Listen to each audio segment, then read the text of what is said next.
Le PPACI, parti du président Laurent Gbagbo, via son porte-parole, le ministre Kone Katina, va vous dire ici l'un des problèmes majeurs qui peut vraiment causer une crise, qui peut apporter une crise.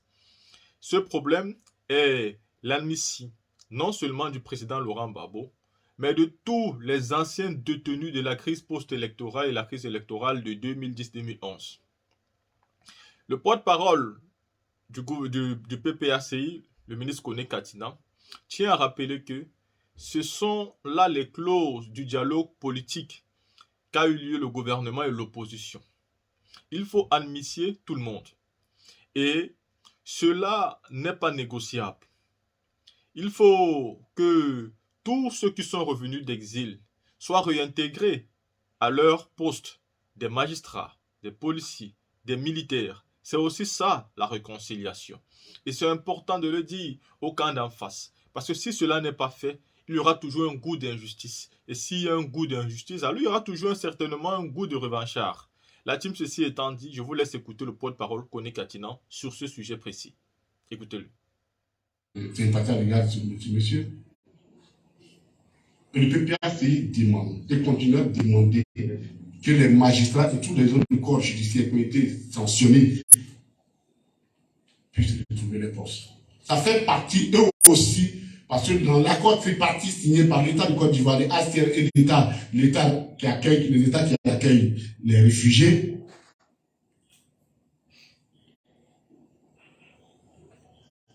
il n'y a pas de distinction opérée entre les types de fonctionnaires. Donc, nous continuons de demander au ministre de l'Intérieur de réintégrer les policiers qui étaient engagés, qui sont revenus. Nous demandons au ministre de la Justice de réintégrer les magistrats qui étaient engagés, qui sont revenus. Ce sont les résolutions du dialogue politique.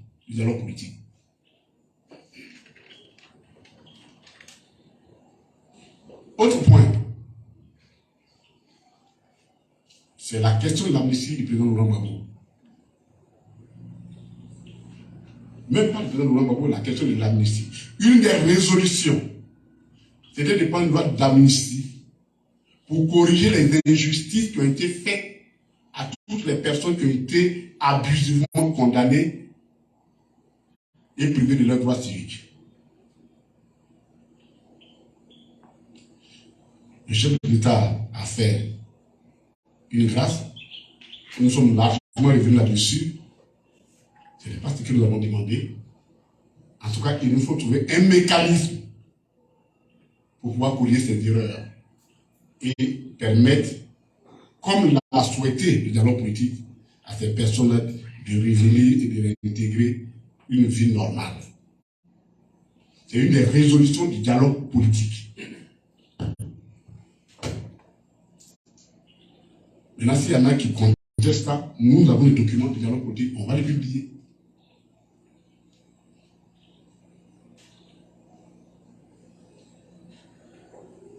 Nous avons remarqué que l'une des questions qui avait été relevée, c'est la question de la transhumance des électeurs. C'était une des résolutions de dialogue politique, il fallait mettre fin à cela. Trouver un mécanisme pour mettre fin à cela. Mais au dernier enrôlement, c'est ce que nous avons vu là. On a l'impression que ça s'est même accru. Donc il y a un certain nombre de points comme ça qui sont encore pendants et qui n'ont pas encore trouvé solution après un an du dialogue politique. Et comme le dialogue lui-même, il a failli parce que dedans il y a une résolution qui disait qu'il fallait mettre un mécanisme, une structure d'évaluation des résolutions, la mise en œuvre des résolutions du dialogue politique. Cette structure n'a jamais été mise en place. Alors nous adressons tous au ministre de l'Intérieur qui était le pilote. C'est à lui de prendre ses responsabilités, qui était le pilote de ce dialogue, pour corriger ce qui reste à corriger. Sinon, ça ne sert à rien d'appeler les gens à aller à un dialogue, on finit, et puis on ne le met pas en application. Ce sont ces points-là qu'on va revenir là-dessus parce que la question est importante pour nous. Elle est importante pour nous. Donc, mesdames et messieurs, chers amis, ah oui, un autre élément qu'il avait oublié. sur la situation financière rapidement. La Côte d'Ivoire a fait 2 fois des bons, elle a mis 2 fois des bons de trésor qui sont revenus et sans succès. Il y a un même là qui cherchait 85 milliards, on lui a donné 3 milliards. Ce sont les 2 dernières opérations qui ont enregistré des succès. Mais pourquoi? C'est la conséquence directe de l'endettement.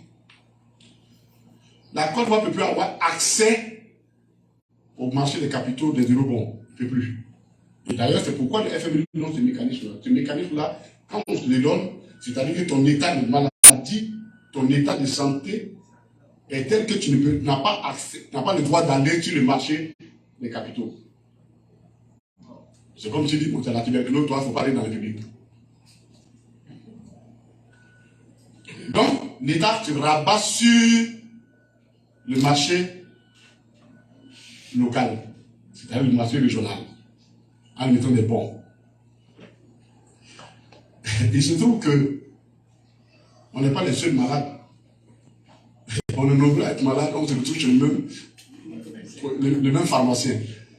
Ah, il dit, dans ces conditions, moi, je vais augmenter le prix de mes médicaments. Donc, les opérateurs économiques, parce que non seulement la BCAO a augmenté donc, son taux directeur, donc automatiquement, le taux de crédit augmente.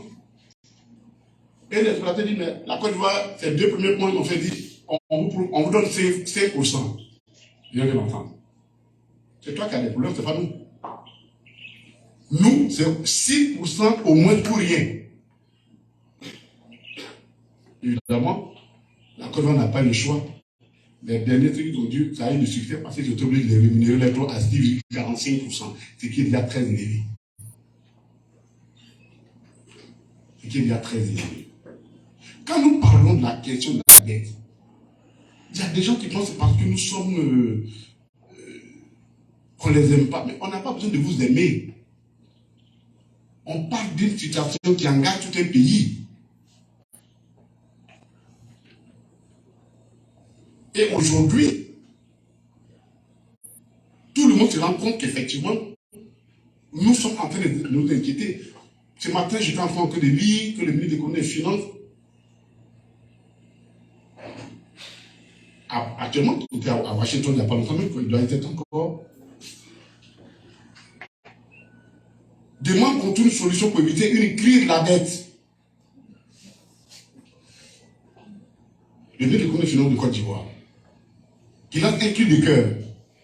C'est exactement ce que nous disons tous les jours. Que vous êtes surendetté.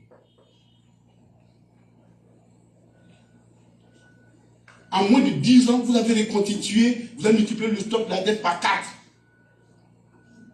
Le stock pour lequel on était déjà en PPTE. Vos recettes fiscales ne suivent pas. La mobilisation de vos ressources internes ne suit pas. Donc, vous êtes obligé d'emprunter pour rembourser une dette. Et quand des chocs comme celui du moment arrivent, c'est là où on se rend compte qu'on n'a pas été prévoyant. Il faudra qu'on relise, on va leur demander de relire la fable de La Fontaine. La cigale et la fourmi. Quand on est imprévoyant en été, quand l'hiver arrive, on a du mal à se chauffer. Je vous remercie.